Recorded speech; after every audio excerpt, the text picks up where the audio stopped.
The Oeverstrand local municipality in South Africa has been an overall winner in the Best Municipality category, which recognizes a municipality that demonstrates commitment to citizen-centeredness, service delivery excellence, and good governance principles. The municipal area of Oeverstrand covers a surface of almost 1,708 square kilometers and has a permanent population of 90,000. Presented in collaboration with Business Engineering, this Future Cities Africa episode is with Executive Mayor Annelie Rabie. We discuss Oeverstrand local municipality's commitment to social equity, environmental sustainability and economic prosperity. From innovative technological advancements and digitization strategies to fostering private sector collaboration and ensuring resilient supply chains, we explore how the municipality is positioning itself for success in the face of challenges and opportunities. Mayor Rabie, welcome. It's lovely to have you on the show.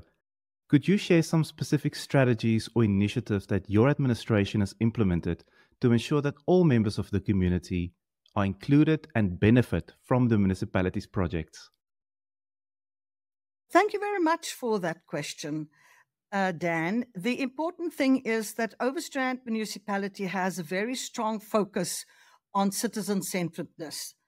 I personally am a very strong believer that I want my voice heard. And because I want my voice heard, I believe other people would like to have their voices heard. So in that context, we work very hard to ensure that we have enough public participation sessions, that we have enough public meetings on a variety of issues. For example, if somebody is unhappy about the way in which we manage the baboon management program, then we will say, let's have a meeting with the community and hear from them what it is that they want to hear. I, as the mayor, also have a very strong view that officials must not govern. We govern in collaboration with them. And therefore, when I am told technical information on a matter, I will hear what the officials say, but 99.9%, I will also validate that against a public participation process. And in that way, we, in the first year of us being in office from December 2021 till the end of December 2022, we issued a whopping 749 press releases of various kinds in order to ensure that the community is involved. What I've also done is that since we've took office is to create ward-specific WhatsApp groups where only myself and the relevant ward councillor can post municipal-specific matters. It is not an interactive communication tool because we don't want to hear good night and good morning. And what I am further working on very strongly is to ensure that people accept our communication under my or the signature as the official communication on a matter and not leave it open for various interpretations on a variety of platforms. So I believe within that context that we've proven ourselves to be a very open administration. The fact that I have a march this morning on the high municipal bills, I actually appreciate that people would walk peacefully and exercise their right to come to us and to express further opinions. So I believe that one of the reasons why we actually won that award is because of our responsiveness and our availability. Having said that, there will always be people that believe that we're not getting something right. If there is, for example, a stormwater crisis after a storm, then people say your service isn't good enough. And that is for us to mitigate and to deal with. The municipality recently launched technology to improve performance management and enhance service delivery. Can you explain how this technology works? What prompted the municipality to look into implementing this? And what has the progress been to date? Have you seen any benefits? Dan, I am a very strong believer that I need to measure in order to manage. One of the issues I found when I became the mayor is that I don't have any baseline information on what the quality and what the status of all our various networks are. I also couldn't tell you how much money I am generating from various parts of my town. We've got 14 different wards and therefore little towns that we represent. I had no baseline information on which to manage myself and to see whether we're going forward. What I did do was to have a poll, an internal poll, to ask, are we getting it right? If we're not getting it right, what should we do? And part of the outcome of that conversation was the fact that we don't have a good citizen app in terms of which we could allow the community to link into us, on a technology basis, rather than having to call the control room. And so far, we started and developed our Collaborator Citizen app.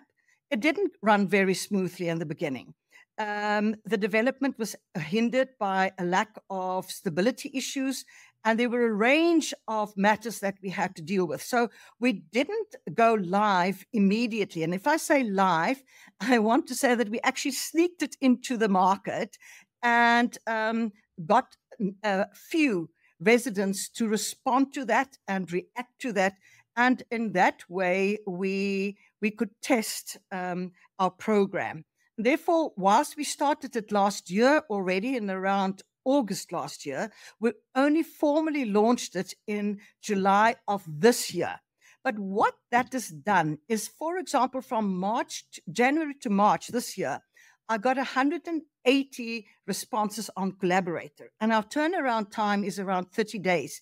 Yet, we could determine that when it is a non-strategic matter or a non-policy matter, only an operational matter, that we in many instances responded to it within a 48-hour turnaround time, which I think is brilliant. What we've also done is to add a business sector specific element to that app.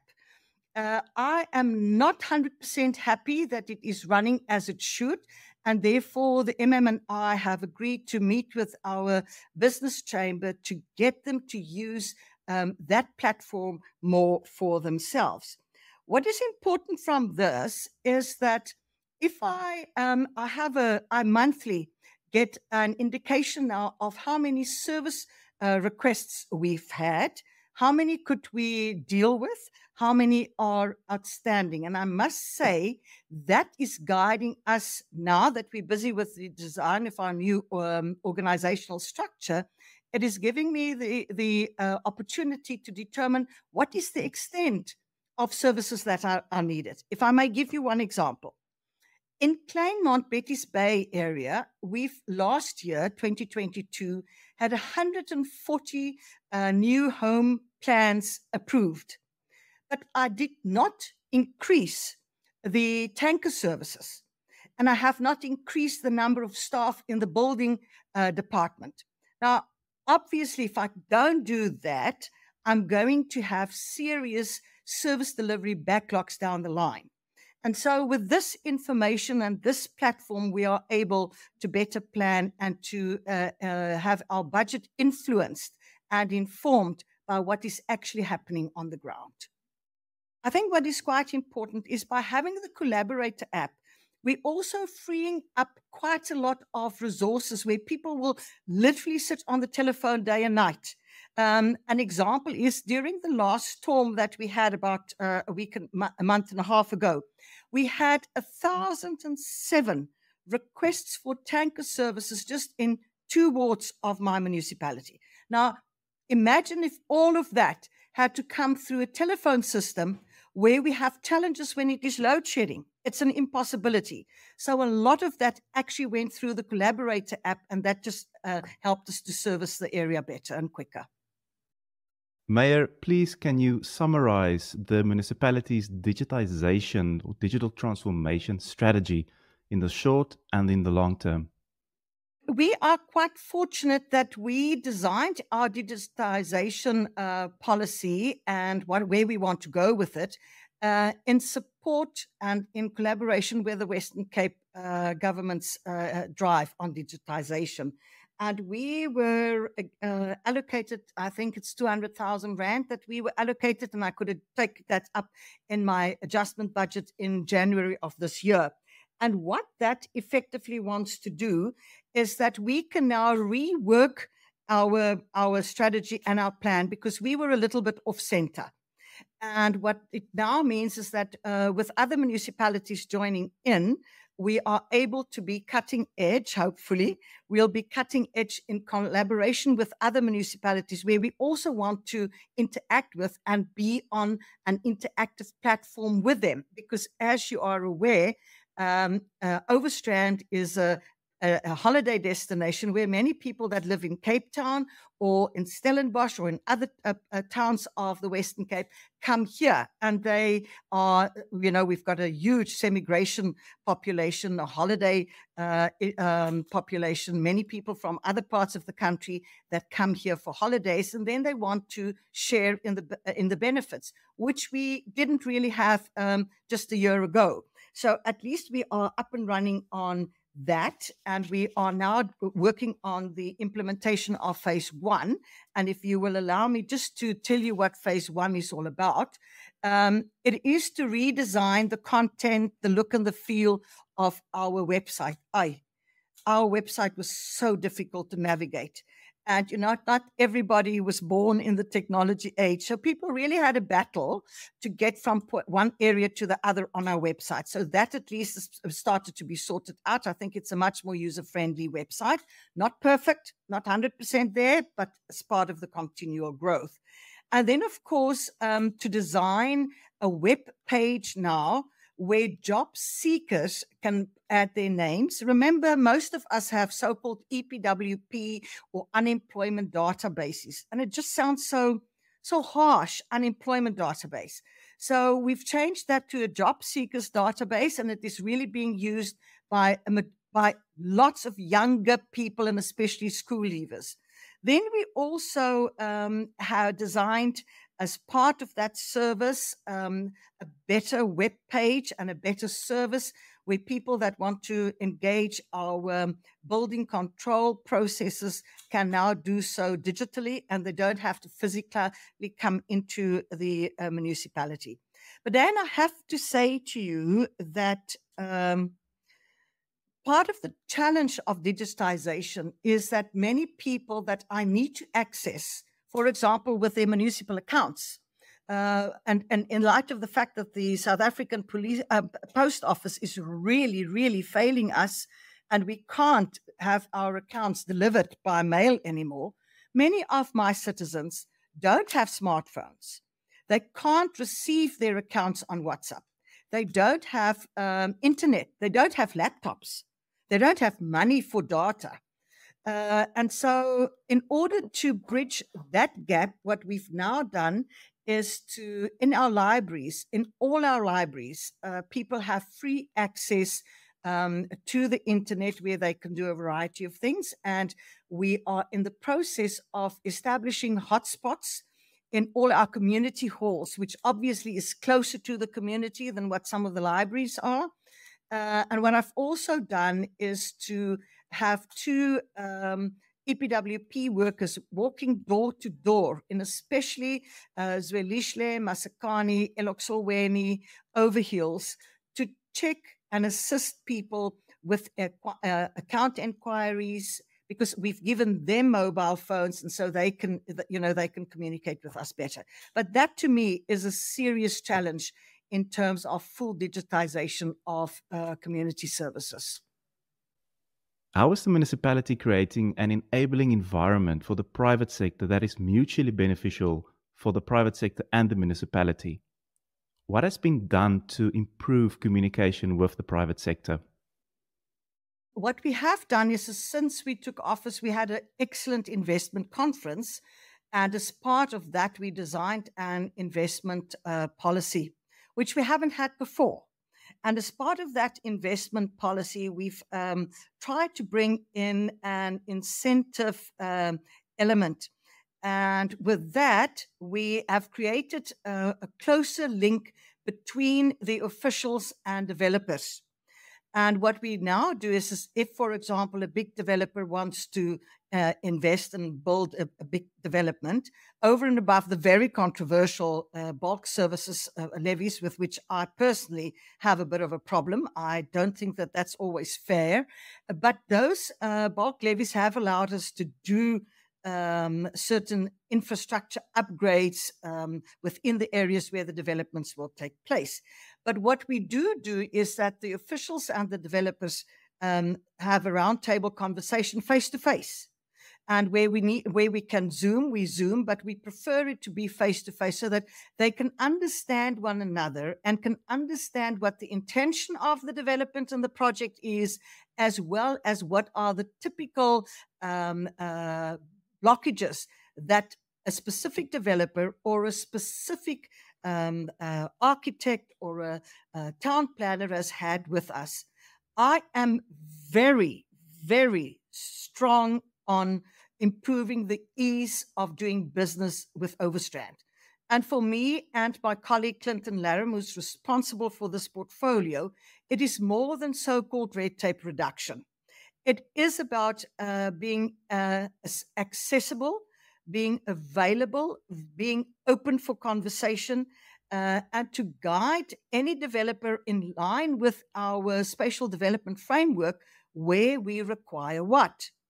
The one dilemma that one has with this, you can have all the most wonderful communication channels and you can have a coffee date with everyone. The issue of doing environmental impact assessments, the process of rezoning land, is a hugely problematic one. And my belief is that between municipalities as a whole and the Western Cape Department of Local Government and Environmental Affairs and Town Planning, we would need to come up with a way in which it doesn't take 2 years to rezone land, and it doesn't take 3 to 4 years to do an EIA. So again, we can do what we want. We can have all the wonderful programs and the turnaround time, but if the knock-on processes above us at the next level of government is not speedy or being sped up, then I think we will continue to have huge challenges in getting development going. Given the increasing importance of resilient supply chains in today's economy, what specific measures is your administration taking to ensure the resilience of the city's supply chains? Let me start off by saying we've had our 10th consecutive clean audit. And as you are aware, many a clean audit struggles in the wake of supply chain management processes. I have a CFO that is dead set. I sometimes want to say to Asante, can you just please change a little bit, but it doesn't quite work that way. We follow the SCM guidelines to the T. And I have to say to you that often supply chain is the one area that really inhibits quicker reaction to a number of activities. But what I have done, and especially my new MMC for Finance, Councillor Stephen Williams, they have now drafted a list of all the tenders that will expire in 6 months hence. And so we start much earlier with the design of the tender specs and how it should go through the system. I want to give you an example that links to one of the other questions that we've raised earlier, and to show our citizen-centric sense in this matter.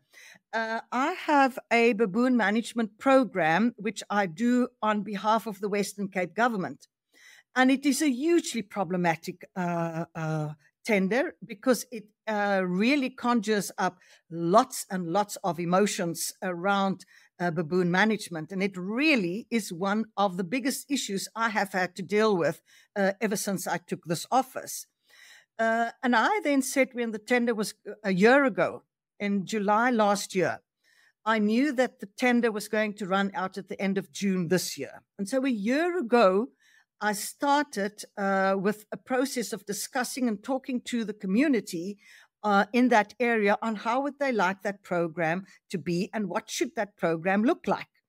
Lo and behold, when I got to tender stage, I have hoped that a community-based organization will be successful in terms of the tender, and they weren't.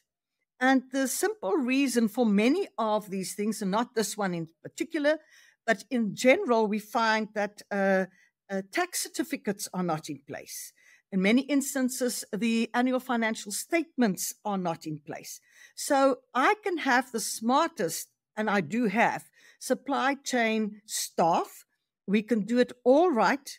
But if the tenderer is not compliant with a variety of requests from departments and governments outside of the Overstrand municipality, I just can't fast track that process. And that obviously is always a problem to me. But supply chain is, in my instance, I think it can make a good contribution to local economic development and making use of especially upcoming entrepreneurs. But at the same time, there are so many transversal tenders that municipalities tap into, especially if it is huge projects, that I believe supply chain can be much more user-friendly. I know government wants to, in terms of the MFMA, would like to use supply chain management to decrease potential for fraud and corruption. I don't think that they're hugely successful, yet the paperwork involved in getting supply chain management more user-friendly and faster is just an absolute nightmare. Having had our 10th clean audit, we certainly get the basics right. We certainly have the basics right. It doesn't mean that we don't have our issues or that there won't be a mistake or something, but it really is very, very problematic for me as the political leader of this council that some things take as much as 3 months, which I would have imagined, geez, man, it could be a week. It is a telephone call or whatever the case may be. But I have to stick to the game plan and not get involved. And then that is a key issue in this municipality. Councillors do not get involved in any tender process or in land sale processes. We have codes of conduct that prescribe to us and the officials how we should behave. And being a stickler for the rule of law and getting it right and doing the right things right, even if I stand alone, we're very strict and very strong on proper supply chain management processes. How do you ensure effective interface between political office and administration, so to ensure clear roles, responsibilities, and accountabilities for each respective structure? I actually enjoy that you asked me that question. Having been involved in local government for many, many years, you can see how grey I've become. I believe on horses for courses, and I believe in stick to your lane. I have every morning a coffee session with my full MACO and my MM. And there we clear whatever needs to be cleared. I, as the mayor, do not engage any of the other directors. I speak to the MM, and the MM deals with his directors. Similarly, my MMCs, members for mayoral committee, they engage their directors. And we don't cross into one another's areas or into one another's lanes. And the reason for that is, and I think it works very well, and some people can get very frustrated by this, but you know, if I want to know something, I know where to knock on which door. And everybody understands that there's one clear line for communication and not sideshows and sidelines and shortcuts. And, you know, I know this one, or I've been working in that area for so long. There's a very definite and a very correct line that we follow. In times of emergency, like, for example, this morning, we have a march on its way to my office. Obviously, there will be conversation between myself and the law enforcement capacity, but that is driven by a specific circumstance at the time. And then remember, we, as I mentioned before, we are all bound by a code of conduct. And the party that I represent is extremely strict on sticking to caucus rules, sticking to the code of conduct, sticking in our lane, not interfering in the administration. At the same time, I have a municipal manager that if a councillor oversteps the line, he has no problem to inform the speaker that councillor X or Y or Z is giving direct instructions to officials. So we really stick to the game plan, and I'm very positive, and in fact I'm very proud to say that we're a municipality that stick to the systems and the structures that are provided for in legislation. Mayor, in closing, what is your vision for the future of the Oeverstrand municipality? What does success look like at the end of your term? Dan, obviously, when you apply to become a mayor, because that's how it works, when you apply to become a mayor, you have to convince the panel of your at least 5-year strategy for your town. And what I've done was to link my 5-year plan and objectives to that of the Premier of the Western Cape, so that I can replicate what is happening on a provincial level also on a local level. And I am very vocal about the fact that I've got 3 objectives. And the one is to improve communication. The other one is to reduce crime. Now, you can say to me, what does crime have to do with you? But crime also is within the non-compliance to municipal bylaws in relation to traffic offences and a variety of issues. And then thirdly, to improve the cost and ease of doing business with Oeverstrand. But overriding all of that is my mantra of an Oeverstrand for all. And what exactly does that mean? Oeverstrand has been in the news for many good things and for many not so good things. And what I'm saying is that everyone that lives in Oeverstrand should have access to the same quality of service. If I remove refuse once a week in Voelklip or in the Kelders or in Betty's Bay, I must also once a week remove the refuse in Zwelihle, in Overheels, in Eloxolweni. If the tanker services is run 24/7 and I render an after-hours service in the previously more advantaged communities, I must do exactly the same in the previously more disadvantaged areas.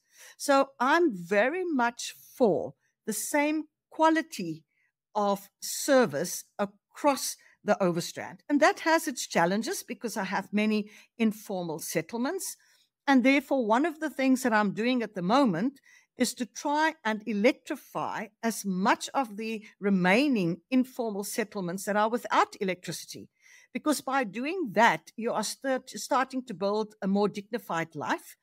Obviously, I get income out of it. It reduces illegal electricity connections and everything that goes with that. And so that is every decision I take. Every morning when I sit in Mako and I discuss where we're going, my question is always, how does this contribute to the 3 C's, as I call it? And how does it contribute to making an Oeverstrand for all a livable and an achievable objective?